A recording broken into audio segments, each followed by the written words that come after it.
Of course, lesbians have dreamt of this for years. Sleeping in late, reading to each other, fretting over the cat, cooking, stretching, listening to jazz and silks. No parties to attend. A breeze, scented by western red cedar, lifts her hair to my mouth. I shouldn't pull away from what is good and true, but I do, just to check real quick. The morning media is personal, tragic, assaulting from all angles. I've been instructed to breathe. Most days, I mute the phones and kneel before her at the only thing still known and nameable. Be here with me, baby. Be right here. We've been working our way through a 25-pound bag of flour. If epigenetic theory is true, my ancestral Irish brown bread and hearty Colcannon should serve us well now. What got us through the famine should do just fine today. We've been spring cleaning and uncleaning, wrist deep, gliding, slick from room to room, that smelly, transcendental sex. Frankly, the end of the world makes me horny. And from my quarantine window, I could see tawny brush rabbits nibbling and tiny Pacific wrens singing their flowering songs. I've worked 2 jobs as long as I can remember. I've never been home to hear them. I take her in both of my hands and feel certain, mashing my slit onto hers, we could make something if we tried.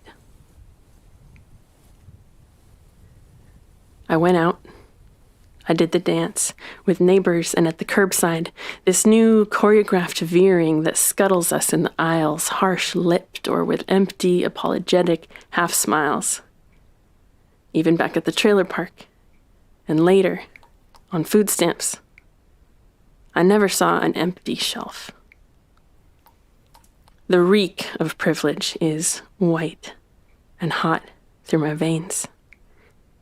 I look to the loading dock, repurposed and triaged, and take in what authors and mothers have been telling us for years.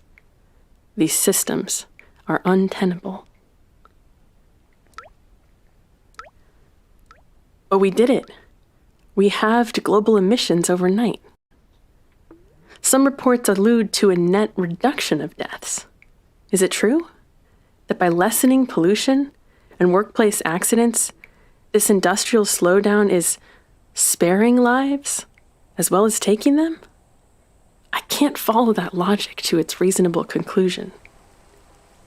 I only know what it felt like to start a garden, how it healed me to run at sunrise, 6 feet behind strangers on the marshy, muddy earth, and how Trillium, wet on the hill, burst to greet us. It's the season of recreation, renewal in the bud. I find myself milling around the apartment asking, what else can burst? I called a trusted older friend who's lived through the worst of the worst. Wars and threats of atomic bombs, devastating losses. Not to mention the sexual abuse, both specific and generalized, that attends femmehood. Well, I've never been through anything like this, she said. That was the first time I felt the sting. The most prolonged eye contact of the week is with my cashier, who skips his usual compulsory greeting and instead just looks at me. I want to ask him something real. As an autistic person, I've fantasized about a culture of direct speech, free from vague, meaningless niceties. No more, how are you? Fine, and how are you? Fine, and how are you? His eyes are storybook brown, New England copper brown, gleaming Appalachian chestnut brown, twine, baling Missouri hay for America brown, brown like cocoa chips in the banana bread I made this morning. Yeah, everyone's doing it. I admit, I want to be a part of something. If the predictions about global food supply chains are true, these might be the last bananas we'll eat for some time. "Are you okay?" is what I eventually managed to ask him. I've stopped turning things up like a question at the end. The new world is flat and declarative. No state, no metro area will be spared. This is a refrigerated truck for the bodies. War-ravaged Syria just reported its first COVID-19 death. We're here. We're here. We're here now. A few weeks before quarantine, I steamed and pressed pale peach twin-size sheets for the first guest room I've ever had. It was supposed to be an artist residency. Our city was among the earliest to pass an eviction moratorium. So for the next 6 months, I am housed and physically safe. With so many of my friends in other states unhoused and desperate, I wonder how the nature of this residency will change. Home as shelter. Survival as art. If and when they need to roll into town, I want to be there to receive them. By then, will I have to kiss them with my eyes? Stand 12 feet away? In kink, there's a theory of fluid bonding. What you do with one, you do with another, and with their others.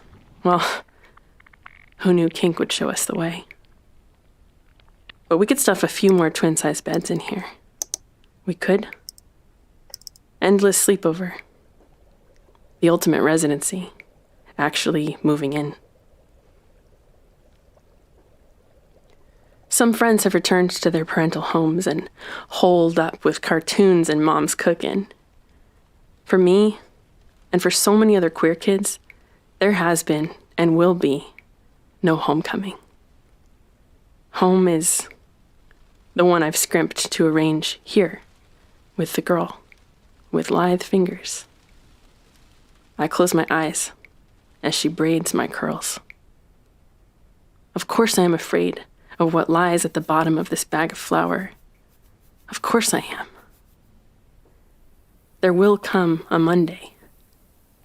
We are jobless artists in a nation that hasn't paid for art in years, if ever.